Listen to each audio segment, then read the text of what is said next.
Now let's get into your reading and see what's going on here. I'm going to start with the past because I think it's very pertinent to what's happening in the present and your opportunities in the future. So for the past, you received the Page of Cups and the Seven of Swords. Let's talk about the Seven of Swords first. Someone is stealing from you or doing something underhandedly behind your back. Some type of secrets maybe are going on in the backdrop. It's like somebody wants to win a game without playing fair and square. They would rather do underhanded things to win instead of lose and have dignity from loss. But you're diplomatic enough and wise enough to outsmart the sly fox, but you haven't been acting like that in the past because you received the Page of Cups. And he's very immature in his actions and his emotions.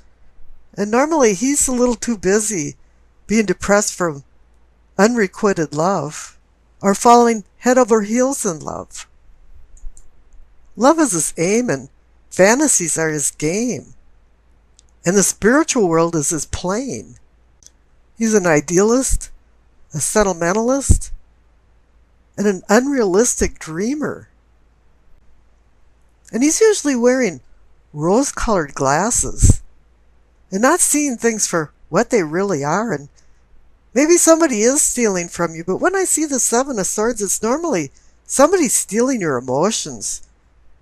They're the emotional vampire that's sucking you dry.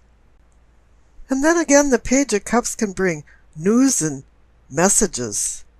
But sometimes he's more of a gossiper and has an overactive imagination about how he assimilates things. Now down in the base of your spine for sourcing and urgings, you receive the Star and Temperance.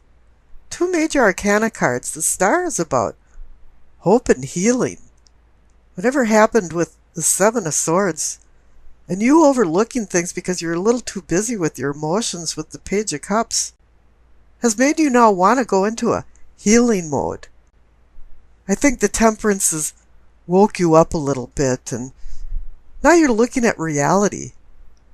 And you're starting to moderate, where the Page of Cups was going off the chart. And the Star is more of the grounding force here. It's having you find your position in your little microcosm and on the earth. And the Star also has you find your position relative to the celestial stars that are constant and fixed. This is a time for you to review where you've been, what you're doing right now, and where you want to go, and what's your purpose in life, and what will make you happy. And this is reinforced by the pelvic and sacrum for awakening and arousing. Receive the Two of Pentacles. Any two is a decision card. Balance, partnership. It's time to make some decisions, and you're juggling these decisions around, and it's time not to drop the ball while you're juggling. But the clarification card is the Eight of Wands. The card of sudden change, or maybe it's just sudden decision. But the Eight of Wands can also be a message or some type of news. And that can be connected to the Page of Cups too. So it seems like you've been juggling some ideas around and you haven't been quite sure of what to do, but maybe the universe is making the decision for you, and very quickly. Now up above in your solar plexus, you receive the Ten of Pentacles, the card of contentment and satisfaction. It's usually considered the retirement card where you have the luxury of comforts, but not all of us are in retirement age, and it just says you are content and satisfied. You might not have all the luxuries, but you have enough that make you comfortable. And the clarification card is the Six of Wands. It's saying that you were a victor in some type of contest or competition, and you're doing your honor lap where you're being recognized for your accomplishments. But gravity always pushes you back down to earth, and it's time for you to humble yourself and go back to your regularly scheduled program. It's time to take on more responsibilities, because the center card for the heart of the matter is the King of Swords. He makes rules and regulations, verbal and written, for civility. He makes structure and organization. All of a sudden, you're taking control of your life. You had to make some decisions, and I think now the King of Swords is making these decisions for you. He's standing behind and watching your back. Now the clarification card is the Six of Swords. And it's a moving on card. It's going from tumultuous waters to more tranquil waters. And this has the same theme as down there in the throat for communicating and teachings. Receive the Chariot. He's about moving forward. The whole card is about motion. And it's also about self-control. The Chariot card has the military guise to it to remind you that it's about discipline and regulating your willpower.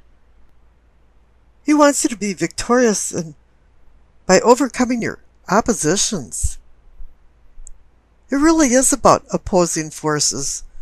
The Hanson Roberts card really hit it on the nail when they put the yin and yang symbol on the front of his chariot.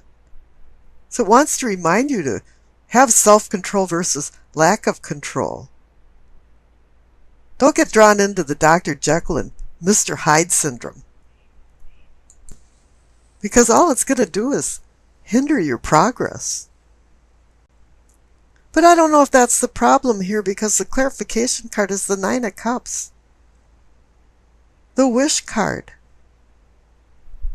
And it's been coming up so often, and it's made me want to say, curiosity killed the cat, and everybody forgets the second line, and satisfaction brought him back. And the Nine of Cups is about satisfaction, contentment, happiness.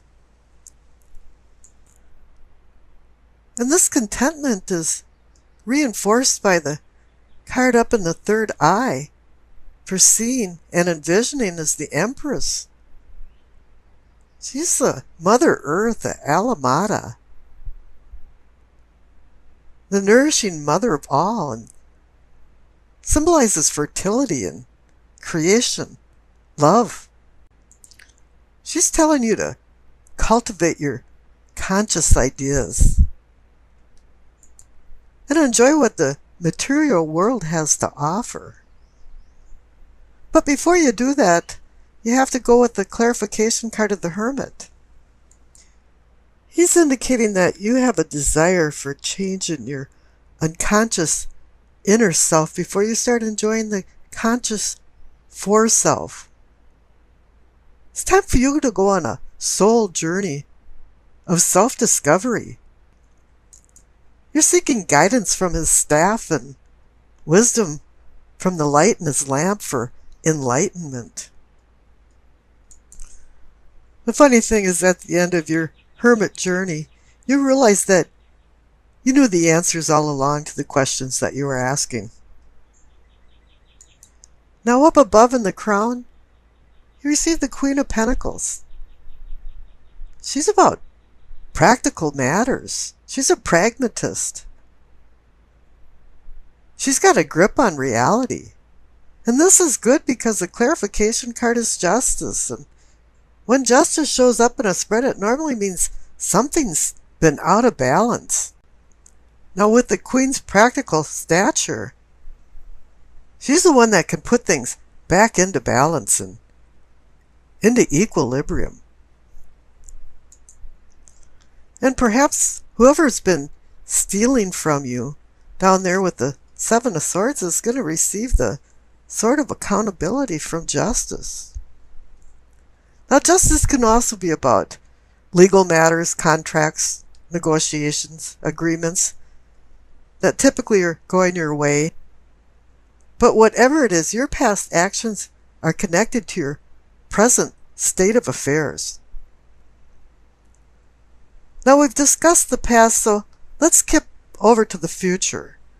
And the main card is the Three of Wands. Yeah, Wands is fire energy for Aries. And now you've got your shit together. Things are working out well for you. Three of Wands is a card about movement. You've made some plans and now you're making these plans a reality. And the clarification card was the Hierophant. You might think that's a funny place for having somebody that represents traditional religious teachings or beliefs. But maybe now you understand the beliefs that you have. And you're fueled on some types of truths. You're no longer back at the Seven of Swords and somebody's stealing from you, and the Page of Cups where your head's in the clouds and you're in fantasy land. All of a sudden, you've accepted what the truth is. So you can go forward with the Three of Wands with the plans that you've made. Let's go back to the Seven of Cups. That's really splayed energy. It's about a difficult decision or decisions. But it's in an atmosphere of chaos and illusion and fantasy. Wishing is one thing and making it come true is another. Each cup holds pleasures and treasures, or disenchantments and disappointments. The enticement of so many choices has your head spinning. And there's also a temptation involved in this cup about sexual and emotional folly, which is extremely strong and drawing you towards it. And you have to get out of your kind of day trip or fantasy land and start separating real from imagined. And so then it comes down to which cup will you choose and which cup will you lose. And the Two of Swords, as I mentioned, also is a decision card, but it's indecision in the face of opposing forces. And right now you're at a crossroads of a very difficult decision. You know, all two cards are about planning and decisions, balance and partnership. And in this instance, confusion has set in and you don't know which way to turn. There's challenges and obstacles laying ahead, and it's discouraging, even for those with a strong disposition. It's time for you to do some soul searching to find a resolution to your particular dilemma. And you know what, you have to understand too that not making a decision is a decision in itself, and at times the cosmos will take a handle on things and make one for you. And this might not be to your liking. Now the Emperor is about overseeing organization, structure, and responsibility with rules and regulations to manage his empire. But in this instance, the Emperor personifies you because Aries rules the Emperor card. You'll see rams on the armrests of his throne. The Emperor symbolizes power, leadership, authority, and vigilant governance. Decisions are made in his chamber with logic and reason. He leaves the emotional decisions to his soulmate, the Empress. He's like a CEO of a company, all the way down to the patriarch of a family. And he's here to assist you in running the microcosm of your personal empire. And he's here to assist you also into making good decisions, logic and reason-based decisions. Okay, and then the 3 dice down on the bottom, you receive Gemini, Saturn, and the 8th house. Connecting the dice right away to the cards says to me that all roads lead to Rome, or more precisely to the Emperor. He's the key to this reading. You know, the 8th house brings in the idea that death and taxes are the only thing you can depend on in life. However, with the 8th house involved in it, you got your hands in the cookie jar of joint finances and other people's money. Initiatives and discipline hit the forefront. The combination of the cards above and the dice indicate that you will find new and exciting ways of conducting old mundane business into prospering new business affairs. That is if you're not turned off by listening to other people's opinions and indulging in self-justification to sway personal interests into your favor. Then all bets are off. Diplomacy can be really sweet and also your ticket to success. Although solutions to pending problems must be based on the value of your product or the usefulness of your service. Intellect will be strong with heavy emphasis on details of legal contracts and agreements as well as the sciences for some reason. Candid words conveyed to you are spoken by you, set the stage for establishing priorities. Disturbing dreams bring spiritual insight from astral projection encounters.